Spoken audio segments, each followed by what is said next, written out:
All right, so today we're going to talk about New Year's resolutions from the perspective of understanding what the new year, new you looks like. So, I was recently on a website called finder.com and they had some interesting statistics posted. They conducted a survey that showed that an estimated 188.9 million American adults, which is about 74.02% of the population, say that they are determined to learn something new, make a lifestyle change, or set a personal goal in an effort to better themselves in 2021. That is a 15.17% increase from the previous year. Of those surveyed, some 73.76% were men and 74.26% of women want to make a plan for a 2021 New Year's resolution. Health related resolutions were at the top of the list, with about 43.53% of men and 47.45% of women wanting to do something health related. According to this survey on Finder.com, an estimated 23.1 million Americans, or 12.23% of all Americans with resolutions, don't believe that meeting their resolution is within reach. I found that very interesting.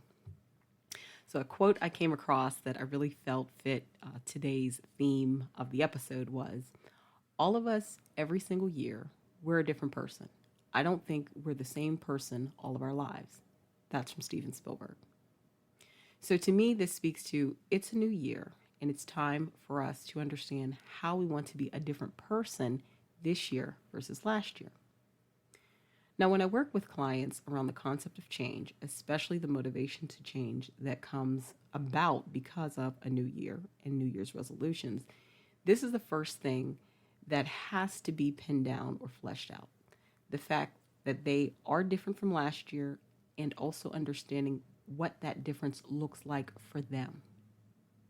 Let's get into some important questions that you may need to ask yourself about the concept of the new year, new you. Question 1. What does the new me look like overall? What does the new me look like in the next 3 months? And what does the new me look like in the next 6 months? Take a moment and pause and see what comes up for you when you hear these questions. For these first set of questions, I really want to focus on the physical appearance of things because I have found in working with clients that comes up as being the most clear thing or easiest thing for a client to relate to. Let's move on to some other questions. How do I want my life to be at the beginning of next year? How do I want my life to be in the next 3 months? And how do I see my life changing within the next 6 months? Threw a little twist in there. So take a moment and pause and see what comes up for you when you hear these questions. These set of questions really dive a little deeper and ask a client to assess the changes in their lives that have come about because of moving toward a goal they have set, in this case, around a New Year's resolution. So now let's get a little bit into the breakdown. It's important to understand the motivations you have behind any change, especially a substantial change that you want to make in your life. Sometimes when you can't see or aren't comfortable with those motivations, no more forward movement can occur.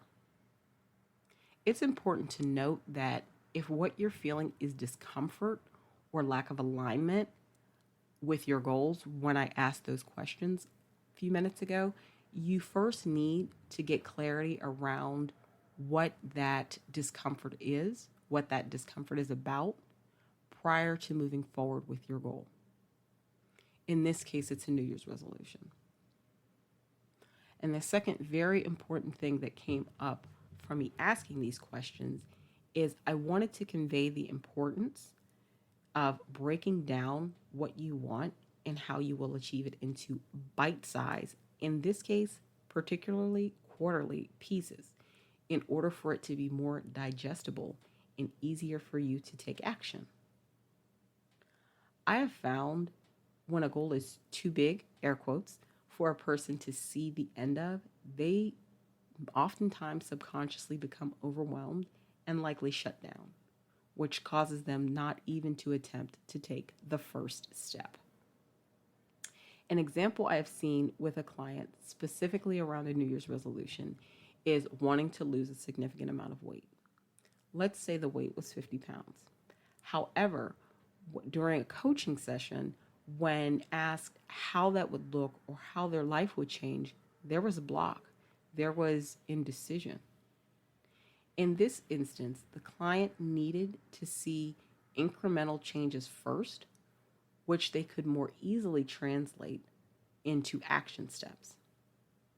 So during a session such as that, I saw the lack of decision or clarity around seeing something 12 months from now, and more so asked questions around how and what changes are seen and how they're being impacted in this person's life at the 3-month mark, at the 6-month mark, at the 9-month mark, and then at the 12-month mark. There was a lot more of a grasp or ability for that client to come up with the action steps they needed to take in order to reach their goal.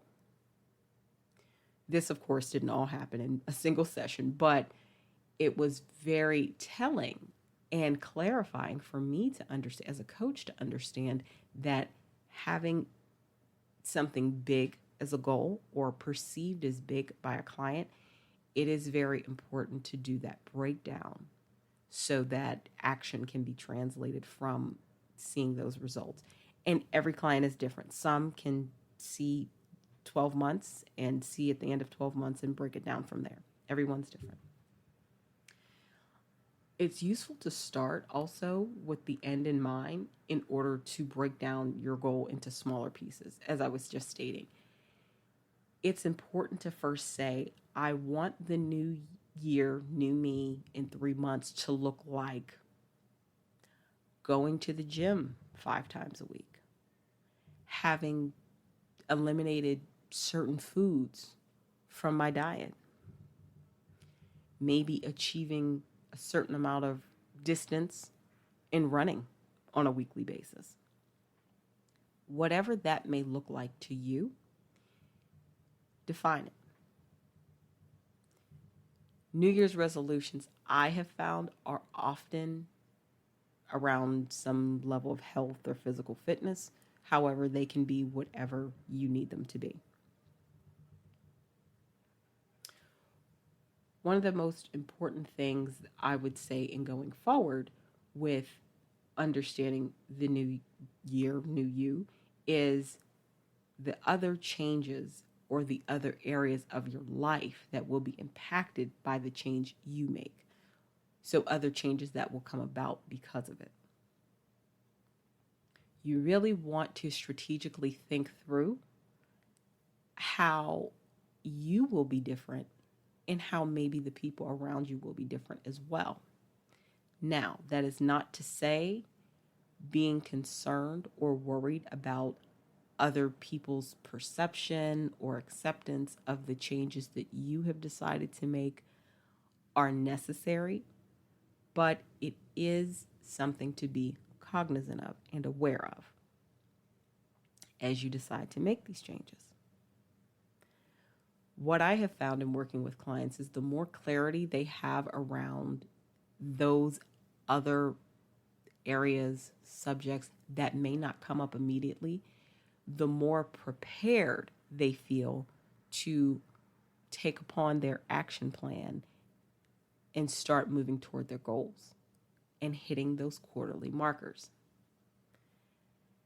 So I want to use a different example in defining what the new year, new you looks like. We've been talking about physical for a while, so let's take something that's a little different, that may not be as easily measurable. Another example I've worked with often with clients is communication, wanting to improve in areas of communication. That is something a little more intangible and not as easily measured by numbers on a scale or number on a measuring tape, etc., or dress sizes, pant sizes. But it is still indeed something that can fit in the kind of quarterly breakdown of goals. It all depends on how a client would define that. So I want to use an example where, say, in a relationship, one partner wants to communicate more readily and better with another partner. Very broad goal. So some questions I would ask include, what does that improved communication look like overall? Kind of think of this questioning technique like a funnel. We're starting out broad and then we're narrowing down. So what does that communication or improvement in communication look like overall? What does that enhanced, improved communication look like in 3 months? What does that enhanced, improved communication look like in 6 months? What does that enhanced, improved communication look like in 9 months?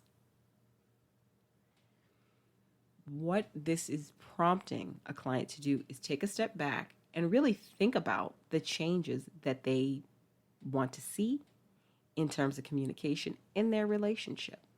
And they will come up with some tangible markers, usually, on what that looks like. It's important. So now that they understand what that improved communication looks like, they can then work backwards to start defining actions that will help them meet those quarterly goals. In the same example, I might ask, how would their life be impacted overall from the enhancement of these communications in their relationship? A very surprising thing to many clients is the connection that comes up in the communication they may have in their personal lives, also impacting their professional and social lives, and potential improvements in those. How do they see their life changing in the 3-month, 6-month, and 9-month time span with these enhancements or improvements in communication with their partner? It's important for those questions to be answered, or similar questions to be answered by the client as well, so they know not just what they want, what it looks like, but how it's going to be impacting them in other areas of their life. We also want to understand the motivation or the motivations behind the change. So if a client were to come to me and say, I want improved communications in my relationships, what is the motivation behind that? It could be something as severe as, their significant other is threatening permanent separation from them, to just they are noticing maybe some bumps in the road in communication now that they didn't previously have in this relationship. Whatever it may be, it's important to understand those motivations, because that also provides clarity to them on how to form action steps to move forward. So my final thought for understanding what the new year, new you looks like is understanding what you want is the first step to making the plan to get there. And I also want to add is you want to make things bite-sized or digestible for yourself. So looking at anything, any large goal in a quarterly perspective is very useful, I have found in working with clients, and more allowing a client to be more likely to achieve that outcome. So thank you for joining me today, and I hope you enjoyed this week's episode. If you're interested in the extended version of this podcast episode, which includes a few detailed coaching exercises similar to those that I use with my clients, specifically around helping you define what the new year, new you looks like, see the link below in the description box for this episode. If you want more content with additional tips, tricks, and techniques on how to live your best life and some other additional life coaching one-on-one information, then check out my YouTube channel, and that link is also included in the description box below. Don't forget to subscribe, comment, and share this episode. Once again, this is JANELLE with Views Life Coaching, LLC, signing off for now.